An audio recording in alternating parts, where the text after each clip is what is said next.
selamat datang di mata kuliah Ekonomi Politik Internasional. Nah, pada kesempatan kali ini kita akan membahas kerjasama pembangunan internasional dalam konteks ekonomi politik internasional. Ya, topik ini menjadi salah satu topik penting ya, karena pembangunan itu bukan hanya dilihat atau dipandang sebagai urusan ekonomi, tetapi juga menjadi instrumen politik global. Nah, sebagaimana yang kita ketahui bahwa banyak negara yang menggunakan pembangunan itu sebagai alat diplomasi, alat memperluas pengaruh, bahkan pembangunan ini juga dijadikan alat untuk membentuk tatanan internasional sesuai dengan kepentingan mereka. Nah, dalam pembahasan kali ini kita akan sama-sama melihat evolusi dari kerjasama pembangunan internasional, mulai dari masa pasca perang hingga ke era modern sekarang ini. Kemudian kita juga akan menelaah teori-teori yang menjelaskan relasi kekuasaan dalam pembangunan, kemudian melihat model pembangunan negara-negara yang berbeda, kemudian bersama-sama kita akan mengevaluasi bagaimana sih kerjasama pembangunan yang dilakukan di tingkat nasional maupun daerah. Nah, kita juga akan melihat nanti sedikit kita coba bahas ya terkait dengan perubahan besar kerjasama pembangunan internasional itu pasca COVID-19 dan arah kerjasama pembangunan di masa depan. Nah, untuk pasca COVID-19 ini kita akan menyinggung sedikit. Nanti kalau ada waktu saya akan coba buat video khusus ya yang membahas bagaimana lanskap kerjasama pembangunan internasional itu pasca pandemi COVID-19. Oke, langsung aja kita lihat ya eh, sebelum kita masuk terkait dengan sejarah, evolusi dan lain sebagainya. Mari kita lihat sama-sama atau mari kita diskusi bersama-sama apa sih kerjasama pembangunan internasional itu. Jadi kerjasama pembangunan internasional itu adalah seluruh rangkaian aktivitas lintas batas negara yang memiliki tujuan satu, mendukung pembangunan sudah pasti, kemudian meningkatkan kapasitas ekonomi, mendorong isu-isu pembangunan lainnya. Intinya ini adalah sebuah kerjasama yang terjalin bukan hanya di level nasional domestik, tetapi kerjasama yang sudah terjadi antar negara-negara atau antar aktor lainnya secara lintas batas negara. Oke, selanjutnya mari kita lihat bagaimana sejarah dari kerjasama pembangunan internasional. Mulai dari pasca Perang Dunia Kedua, kemudian era development, kemudian good governance, sampai ke adanya pergeseran paradigma yakni partnership. Oke, kalau kita melihat sejarah ya, kerjasama pembangunan modern itu muncul setelah Perang Dunia Kedua, di mana pada saat itu Eropa membutuhkan rekonstruksi besar-besaran, dan Amerika Serikat merespon melalui Marshall Plan, yaitu bantuan ekonomi luar biasa besar kepada negara-negara Eropa Barat. Nah, program ini bukan hanya ekonomi ya, tetapi juga menjadi strategi geopolitik untuk menahan komunisme dan menata ulang ekonomi dunia. Nah, pada masa ini juga dibentuk lembaga Bretton Woods, yakni IMF dan World Bank atau Bank Dunia yang menjadi arsitek utama pembangunan global pada saat itu. Kemudian IMF pada saat itu fokus pada stabilitas moneter dan krisis jangka pendek. Lalu World Bank atau Bank Dunia itu fokus pada rekonstruksi dan pembangunan jangka panjang. Lalu memasuki era 1960 sampai 1980 ketika negara-negara Asia, kemudian Afrika dan Amerika Latin baru merdeka. Muncul era development aid. Nah, bantuan mengalir cukup deras, tetapi kritik juga menguat, di mana bantuan pada saat itu dianggap menciptakan ketergantungan, bukan kemandirian. Nah, inilah yang kemudian menjadi dasar teori dependensia yang menyebut bahwa struktur ekonomi global itu cenderung mempertahankan dominasi global North terhadap global South. Nah, kemudian setelah Perang Dingin berakhir, fokus beralih ke good governance, yang itu anti korupsi, kemudian demokratisasi, dan reformasi birokrasi. Nah, MDGs lalu ada, kemudian ada SDGs lahir sebagai suatu agenda global yang lebih inklusif, kemudian berorientasi manusia dan menekankan keberlanjutan. Dan kini paradigma baru sudah semakin berkembang ya, di mana pembangunan tidak lagi bersifat charity, tetapi partnership. Negara penerima tidak lagi pasif. Mereka juga memimpin agenda pembangunan, sementara donor ikut menyelaraskan program mereka dengan strategi nasional. Nah, pendekatan ini atau paradigma ini menjadi konsep yang kemudian dibangun, konsep kemitraan setara menjadi sangat penting dalam tata kelola pembangunan modern. Oke, coba kita lihat bagaimana kerangka teoritis ya ekonomi politik pembangunan. Di dalam ekonomi politik internasional itu ada tiga pendekatan utama yang menjelaskan kerjasama pembangunan. Yang pertama ada liberalisme, yakni dia meyakini bahwa negara-negara dapat memperoleh absolute gains dari kerjasama.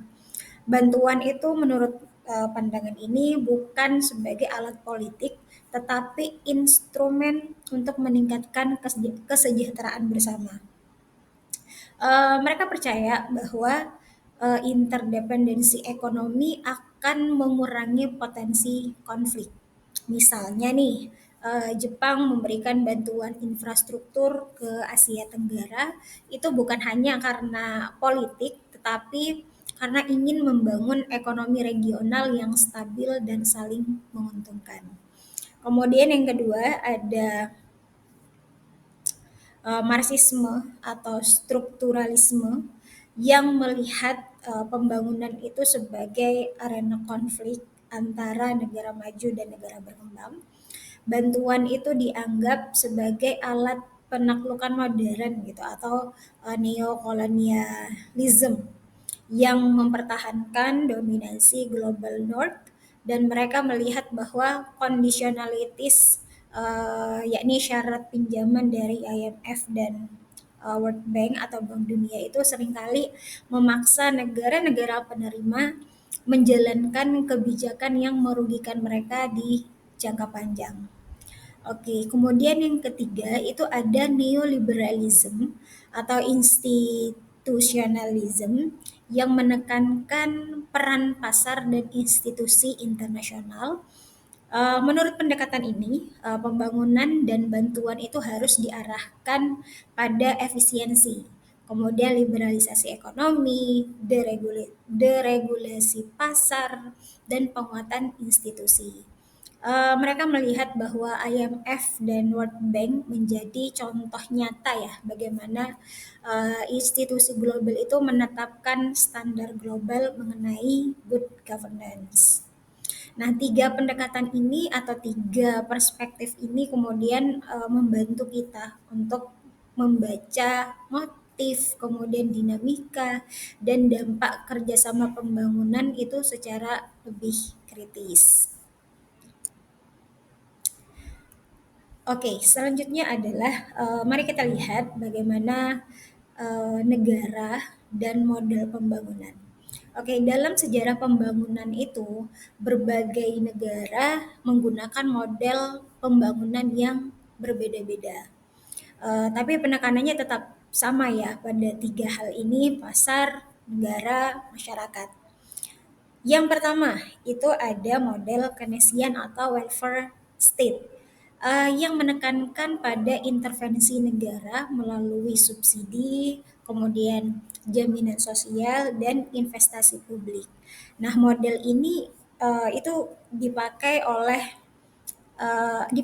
di Eropa setelah Perang Dunia Kedua ya, untuk mengembalikan kesejahteraan masyarakat. Oke, model yang kedua itu ada namanya model neoliberal yang berkembang sejak 1980-an melalui kebijakan Thatcher dan Reagan. Model ini mempromosikan pasar bebas, kemudian privatisasi, liberalisasi perdagangan, serta pengurangan peran negara. Jadi peran negara itu menjadi minimal. Banyak negara berkembang yang menerapkan model ini karena tuntutan lembaga internasional. Kemudian model yang ketiga itu ada developmental state atau negara berkembang yang ini termasuk model yang sangat sukses besar ya di Asia Timur. Dalam model ini, negara memiliki kapasitas teknokratis yang kuat dan mengatur strategi industrialisasi. Jepang, Korea Selatan, Taiwan, Singapura, dan lain-lain menunjukkan bahwa negara yang kompeten itu mampu mengarahkan pasar untuk menghasilkan pertumbuhan ekonomi yang pesat. Kemudian yang keempat itu ada namanya model pembangunan partisipatif atau people centered development lah, atau human development. Kalau model pembangunan itu mereka menekankan bahwa pembangunan itu tidak hanya tentang GDP, tetapi juga tentang kualitas hidup, pendidikan, kesehatan, kemudian pemberdayaan masyarakat, dan model ini juga sejalan ya dengan pendekatan UNDP dan SDGs. Nah, ini yang harus ditekankan dalam kerjasama pembangunan internasional ya, bahwa akan selalu ada yang namanya kepentingan ekonomi politik dalam kerjasama pembangunan internasional oleh aktornya, kemudian bagaimana motifnya atau apa motifnya. Yang perlu kita tekankan atau kita ingat adalah bahwa kerjasama pembangunan internasional itu tidak pernah netral. Jadi pembangunan itu akan selalu menjadi arena politik ekonomi global ya. Donor tidak memberikan bantuan secara cuma-cuma, sudah pasti ada kepentingan geopolitik di dalamnya, kepentingan ekonomi, atau kepentingan keamanan, atau bahkan kepentingan ideologi. Misalnya kita coba ambil contoh bagaimana Amerika Serikat menggunakan USAID sebagai instrumen diplomasinya untuk mempromosikan demokrasi ya. Kemudian ada juga contoh lain, China yang menggunakan Belt and Road Initiative untuk memperluas pengaruh ekonomi dan politiknya. Lalu Uni Eropa yang menggunakan Development Cooperation-nya untuk mendorong standar hak asasi manusia dan lingkungan. Nah, kemudian di sisi lain, untuk negara penerimanya juga memiliki kepentingan yang sudah pasti itu berhubungan dengan pembangunan yang mereka inginkan. Bisa pembangunan ekonomi, kemudian stabilitas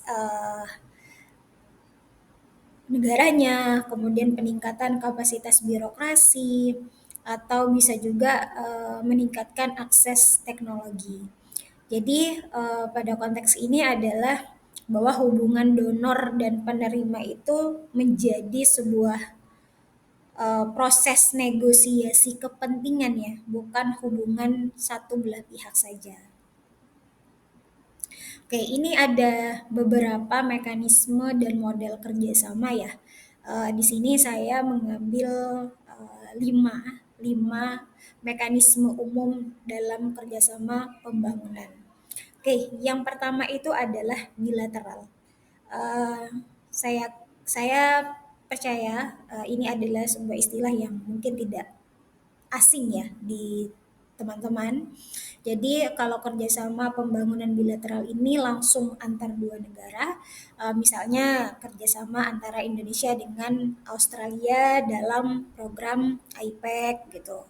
Kemudian multilateral. Kalau kerjasama multilateral ini biasanya itu melalui lembaga lembaga global, misalnya IMF, World Bank, kemudian UNDP. Kemudian yang ketiga ada kerjasama regional. Nah, kalau kerjasama regional ini berarti kan kawasan ya. Mereka kerjasamanya melalui organisasi kawasan. Contohnya itu ASEAN Development Cooperation. Kemudian yang keempat itu ada juga kerjasama selatan-selatan atau South-South Cooperation. Kerjasama selatan-selatan ini adalah kerjasama yang menekankan solidaritas antar negara berkembang, dan kalau kita lihat Indonesia ya, Indonesia cukup aktif dalam kerjasama selatan-selatan melalui kemitraan untuk perubahan iklim atau bencana itu salah satu contohnya. Kemudian yang kelima itu ada triangular cooperation atau kerjasama triangular, yaitu tadi kerjasama selatan-selatan yang didukung oleh negara maju. Kalau kerjasama selatan-selatan kan itu antar negara berkembang ya. Nah kalau di triangular cooperation ini, di mana kerjasama selatan-selatan itu didukung oleh negara maju atau organisasi internasional. Kita bisa ambil contoh, misalnya kerjasama antara Indonesia, Jepang, dan Timor Leste dalam kerjasama pembangunan terkait dengan kapasitas sumber daya manusia. Nah, masalahnya adalah dalam kerjasama pembangunan internasional ini seperti selalu berada di antara dua dua simpangan ya. Satu, apakah kerjasama pembangunan internasional itu akan melahirkan yang namanya empowerment atau kemandirian, atau malah menciptakan atau melanggengkan yang namanya dependensi. Em, Nah, idealnya itu kerjasama pembangunan itu seharusnya mengarah pada empowerment, yang dimana empowerment itu maksudnya adalah pemberdayaan negara penerima itu agar mandiri. Jadi setelah mereka melakukan kerjasama, ya harapannya atau tujuannya itu mereka bisa mandiri setelahnya, atau mereka menjadi lebih baik ke depannya. Nah, namun dalam praktiknya masih banyak gitu, masih ada kerjasama-kerjasama yang justru menciptakan ketergantungan baru. Kapan sih empowerment itu dikatakan empowerment gitu? Empowerment itu kemandirian itu disebut kemandirian ketika bantuan itu bisa misalnya meningkatkan kapasitas SDM, kemudian memperkuat institusi lokal, kemudian mentransfer teknologi yang dapat dioperasikan secara mandiri. Nah, kalau dependensi itu terjadi ketika negara penerima bergantung pada teknologi, kemudian suku cadang atau dana dari donor secara terus-menerus. Eh, Mungkin kita bisa ambil contoh ya, contoh ketergantungan, eh, contoh yang menciptakan dependensi, yaitu proyek air bersih yang teknologinya itu hanya bisa diperbaiki oleh teknisi dari negara donor gitu. Jadi negara penerimanya mereka tidak punya kemampuan untuk memakai teknologi itu secara mandiri. Akhirnya apa? Mereka akan bergantung pada teknisi-teknisi dari negara donor, tetap dari negara donor. Kemudian kalau empowerment, misalnya program pelatihan pengolahan sampah di suatu kota gitu, yang tujuannya adalah meningkatkan kapasitas lokal. Jadi itu kerjasama pembangunan internasional selalu punya ini ya, dua arah, apakah melahirkan kemandirian atau empowerment atau justru melanggengkan dependensi.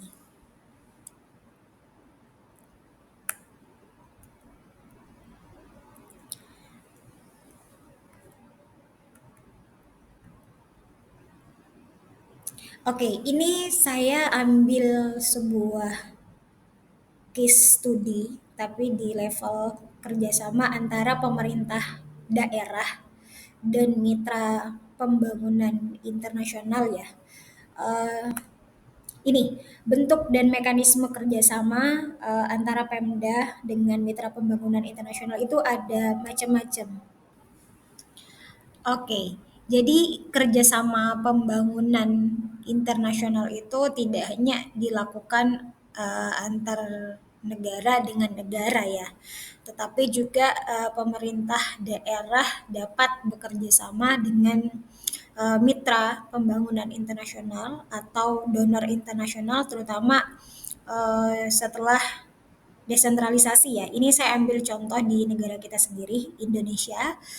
Jadi ada beberapa bentuk kerjasama antara Pemda dengan mitra pembangunan internasional. Satu, technical assistance, misalnya pelatihan pendampingan, kemudian transfer pengetahuan, dan lain sebagainya. Dan contohnya itu bisa pelatihan pengelolaan lingkungan dari Jepang untuk kota-kota di Indonesia. Kemudian ada program tematik dari organisasi internasional ya, misalnya UNDP melalui Local Governance Support Program atau UNICEF untuk meningkatkan layanan dasar di daerah. Kemudian yang ketiga itu ada namanya grant atau hibah langsung. Nah, grant atau hibah langsung ini adalah dana non pinjam yang digunakan untuk proyek-proyek pembangunan daerah. Hibah dana ini biasanya itu untuk program-program yang spesifik ya. Misalnya hibah dari USAID untuk program tata kelola pemerintah daerah. Kemudian sister city atau sister province cooperation, kerjasama antar kota atau provinsi lintas negara untuk saling berbagi pengalaman dan potensi ekonominya ya. Contohnya misalnya kerjasama antara pemerintah Surabaya dengan kota Busan dalam meningkatkan manajemen transportasi dan pengelolaan sampah. Kemudian ada contoh lain juga, misalnya kerjasama antara pemerintah kota Jakarta pada proyek MRT ya. Mereka bekerja sama dengan Jepang lewat JICA ini. Nah, dari kerjasama antara Pemda dengan mitra pembangunan internasional ini, kita melihat bahwa desentralisasi itu membuka peluang baru bagi diplomasi pembangunan daerah. Kemudian Pemda juga dapat menjadi aktor aktif dalam hubungan internasional dan perlu penguatan kapasitas SDM dan institusi lokal agar kerjasama itu tidak hanya bersifat proyek jangka pendek, tetapi juga membangun kemampuan daerah secara berkelanjutan. Kemudian dibutuhkan juga sinergi dengan kebijakan nasional, kemudian setiap kerjasama luar negeri daerah harus tetap sejalan dengan prioritas nasional agar tidak tumpang tindih. Kemandirian, kalau tadi saya menjelaskan bahwa ada dua arah yang biasanya diciptakan oleh kerjasama. Kemandirian itu harus menjadi tujuan akhir ya. Tujuan utama dari kerjasama pembangunan internasional di daerah khususnya itu adalah empowerment, bukan dependensi. Oke, sedikit ini saya singgung sedikit saja. Ini butuh butuh sesi khusus untuk membahas ini sebenarnya. Nanti kalau ada kesempatan kita coba diskusikan ya. Kemudian kerjasama pembangunan internasional pasca COVID-19. Jadi berdasarkan beberapa literatur, kemudian melihat mengamati apa yang terjadi sebelum COVID-19 itu kerjasama pembangunan fokus pada infrastruktur fisik, kemudian pertumbuhan ekonomi, energi dan lingkungan. Lalu pasca COVID-19 ada perubahan yang cukup signifikan di mana health center development, pembangunan berbasis kesehatan masyarakat, kemudian digital inclusion, pembangunan berbasis teknologi digital, kemudian climate and resilience, di mana integrasi pemulihan ekonomi dengan agenda lingkungan, kemudian multi aktor governance juga menekankan pentingnya kolaborasi antara pemerintah, swasta, universitas, NGO, dan lain sebagainya. Kemudian kerjasama Selatan-Selatan, di mana negara-negara berkembang itu semakin solid solid mereka meningkatkan solidaritasnya, mereka saling bantu, bukan hanya aktif sebagai penerima bantuan tetapi juga donor atau pemberi atau mitra dalam kerjasama pembangunan. Dan pada akhirnya kerjasama pembangunan internasional fokus pada sustainability and resilience, kemudian kolaborasi multi pihak, inovasi pendanaan juga itu semakin ditekankan, blended finance, climate finance, green aid dan lain sebagainya. Dan adanya penguatan peran aktor selatan dan dan dalam arsitektur pembangunan global. Oke, untuk sesi kali ini itu saja. Sampai bertemu di sesi selanjutnya. Terima kasih, teman-teman.